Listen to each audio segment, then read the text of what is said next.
What's going on, everybody? Welcome back to the Tony Neri Show, and I'm Tony. Thank you for joining me today.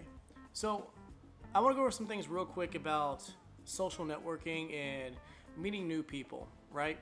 So, we're business owners, we're social media marketers, we need to talk to people, right, to do our jobs, to grow.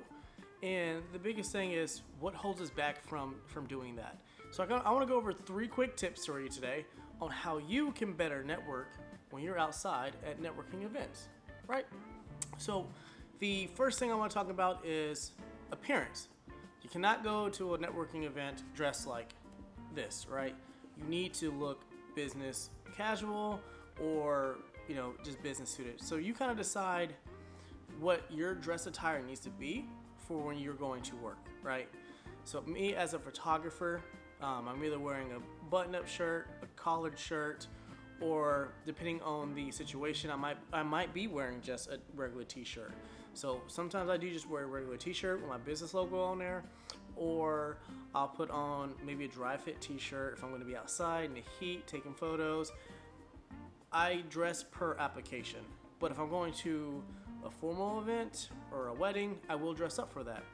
Dress shoes, collar shirt, slacks, right? I'm not gonna wear dirty blue jeans, dirty shoes, and an old raggedy t-shirt to a wedding. I wanna look like I belong, and I want people to recognize and understand that I'm here to add value and not to just disturb the peace, right? So dressing successfully will lead to successful growth. You don't get rich by looking poor. You may have heard that before, but it's a very true statement. We associate well-dressed individuals with as being smart. And I mean, it's true.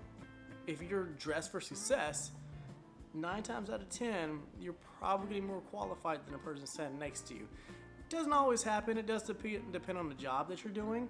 Obviously, if you're in a trade program, say you're a plumber and you're going to an interview for plumbing, you want to dress like you're a plumber, right? So you don't want to dress like, if you're a plumber, you don't want to go to interview wearing a suit and tie per se.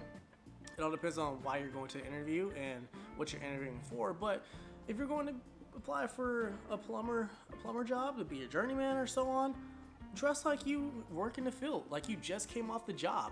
So you want to be ready at any time for the next opportunity. Tip number 2, bring business cards with you. Don't go anywhere without business cards. If you're going to a networking event, you're going to meet people, you want them to contact you, you want them to follow up with you. Why would you not bring cards with you to that event? They need a way to contact you, they need a way to get a hold of you, they need a way to remember who you are, right? So when I go to networking events, I bring no less than 100 cards with me, no less. Whether it's in my backpack or my laptop case, there's 100 cards in there. And the reason why I keep so many cards is because I forget to restock them, right? There is such a minute item. It's not like your cell phone where you need to recharge that. It's not like your laptop where you need to recharge that. It's not like a notebook where you need to replace that because you're using it all the time. Keep a notebook on you. Go to Walmart, get a little small notebook, composition book, keep that in your bag 24/7, and a pen. You'll need that in the future. That's a bonus tip. You'll thank me later if you don't already have that in there. So I keep so many business cards to make sure that I'm always ready. Your business card tells the person you're meeting, maybe a future business partner, maybe a future client, name, email, address if you have a home front. Don't give your home address because people will show up to your house and that's weird. I don't think you want people showing up to your home unless you work from home, like you're a massage therapist maybe.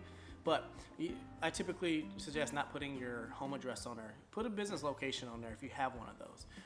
So you got your phone number, your name, business address, email. If you have hours that are specific to your job, you can put those on there too in the back. Maybe you have a small slogan that you want to attach to the card. Things that make people remember who you are right away, and give your business card, it's a call to action.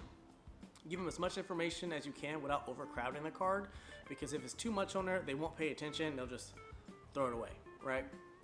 So another bonus tip to tip number 2 when you receive a business card from someone at a networking event, as soon as you're done talking to that person, write down 3 things that you recognize about that individual. Whether their hair is long and blonde, if they're a male or female, because sometimes names are confusing. Chris can go both ways. Another one to write down would be maybe they talked about how many kids they had or what they do at their job. Maybe they have a generic business card and their job is different from that. Just write down simple cues for you to remember. You met John last year at a book fair and you guys are talking back and forth. He gave you his card. You see him again recently. Oh, hey John, how's it going? How are your kids doing? You said you had 2, right? 2, a boy and a girl. They're Johnny Jr. is 7 years old now, right? You'll be surprised how connected that will make you with that person in the future, because you remember something so simple. They are not expecting you to remember that they have 2 kids, a Johnny Jr., who is 7 years old now, just from that conversation you had a year ago. That is a wow factor to them. And when you do small, simple tasks like that, it will help you grow your networking outreach. Tip number 3, be there. Talk to people. Don't talk about business the whole time. I hate going to networking functions, and every networking function has insurance agent, real estate agent, and some kind of other agent there, or someone who sells jewelry. And they either want you to buy life insurance, they want you to buy a property, or they want you to buy their $5 jewelry. I don't need any more $5 paparazzi necklaces. I am not buying a house, and I already have life insurance. If you can save me money on my policy, I would have called you already, right? So they're there to not network per se. They're there to constantly sell you something. And you don't want to be that person. Now, if you are one of those individuals and you don't do that at networking events, I do apologize. You were the exception, and I want to be your friend. But most of the time, they're always there trying to get you to buy something. I hate that idea. I'm going to network because I want to meet people. I want to learn about people. Maybe you have something that can educate me on something that I didn't know, or vice versa. I want to get to know who you are for future purposes. I'm not coming there to buy something today. I'm coming there to connect and network and meet for future endeavors, not for buying $5 necklaces today. If you were to tell me a little bit about how you operate, why you got started selling necklaces, maybe after connecting with you for half an hour, 15 minutes, I get home, I sit down, I'm like, man, Janet taught me a lot today. It's wonderful that she got started selling necklaces because her daughter really loves them, and she initially bought them to get her daughter some necklaces. It was cheaper for her to do that, and it grew into a business because more and more people saw what she was doing. It makes me feel connected to Janet, and it makes me realize that, oh, hey, I can tell somebody else who has a daughter about what Janet does and her message and her mission statement, and that's how that rolls out to effect. So all because I didn't buy anything from Janet today doesn't mean that I'm not going to help her in the future. She told me about herself. She let me listen. She wasn't trying to sell me anything.